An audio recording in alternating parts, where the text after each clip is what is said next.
What if I told you that it only took 67 minutes for an all-white jury to decide that the mutilated body of a 14-year-old boy didn't deserve justice? And what if I told you that one of those jurors later joked that they only took that long because they stopped to drink a soda? This isn't a fictional horror story. It is the documented reality of August 1955 in Money, Mississippi. A case that was built on a lie so profound that the accuser waited 60 years to admit she made the whole thing up. The world knows the name Emmett Till, but the archives of the Tallahatchie County Courthouse and declassified FBI files from the 2004 reinvestigation reveal a level of calculated brutality that remains chilling even 7 decades later. Emmett was a 14-year-old from Chicago visiting family. He was a boy who stuttered, a boy who loved jokes, and a boy who had no idea that a single interaction at Bryant's Grocery and Meat Market would end his life. On August 28, 1955, Roy Bryant and his half-brother, J.W. Milam, forced their way into the home of Emmett's great-uncle Moses Wright. According to the 1955 trial testimony recorded in the official court transcripts, they kidnapped Emmett at gunpoint. They didn't just kill him. They spent hours brutalizing him in a tool shed before shooting him in the head and tying a 75-pound cotton gin fan to his neck with barbed wire.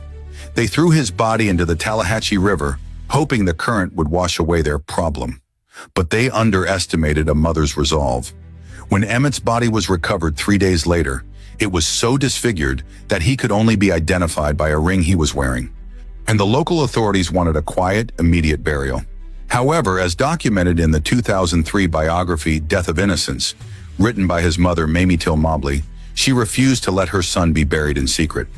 She famously told the funeral director, "I want the world to see what they did to my baby." She held an open casket funeral in Chicago. Tens of thousands of people filed past that casket, and when Jet magazine published the photographs in September 1955, the nation went into a state of collective shock. Those images didn't just show a corpse. They showed the physical manifestation of systemic hatred. The impact was so massive that it became the spark for the Montgomery bus boycott just months later. The trial that followed in Sumner, Mississippi, was a masterclass in judicial theater. Despite Moses Wright courageously standing in open court and pointing his finger at the killers, an act that was effectively a death sentence for a black man in 1955, the jury returned a not guilty verdict in just over an hour.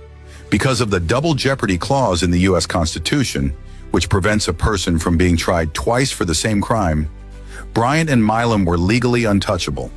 Then came the ultimate insult. In the January 1956 issue of Look magazine, the two killers sold their story for $4,000.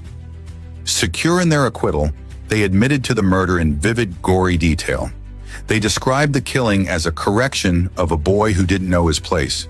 They confessed to the world, and because the law protected them, they faced zero consequences. The final, crushing revelation didn't come until 2017. In the book The Blood of Emmett Till, historian Timothy Tyson revealed an interview with Carolyn Bryant Donham, the woman whose accusation started it all. For the first time, she admitted that the most inflammatory parts of her testimony, that Emmett had physically grabbed her and made lewd advances, were not true. A boy was tortured and murdered for a fabrication that the accuser carried into her old age. It wasn't until March 2022, 67 years after the murder, that President Joe Biden finally signed the Emmett Till Anti-Lynching Act into law, making lynching a federal hate crime for the first time in American history. As the congressional records reflect, there had been over 200 failed attempts to pass such a bill since 1900. The story of Emmett Till is often framed as a tragedy of the past, but the archives remind us that it was a failure of the present. It was a failure of the jury, a failure of the law, and a failure of the human conscience. As the great Maya Angelou once said, "History, despite its wrenching pain, cannot be unlived, but if faced with courage, need not be lived again." We have to ask, when we look at the 1955 verdict and the 2017 confession, do we see a system that has truly changed? Or do we see a system that simply requires a different kind of lie to function today? I want to hear your thoughts. How does the fact that the killers confessed in a national magazine just months after being acquitted change your perspective on double jeopardy? Does true justice ever really arrive? Or is a law named 67 years later too little, too late? Oh, comment your thoughts below. Let's have a serious discussion about the weight of this history. If this research moved you, hit that like button, share this video to ensure Emmett's name is never forgotten, and follow for more deep dives into the stories the world tried to bury. Stay vigilant and stay informed.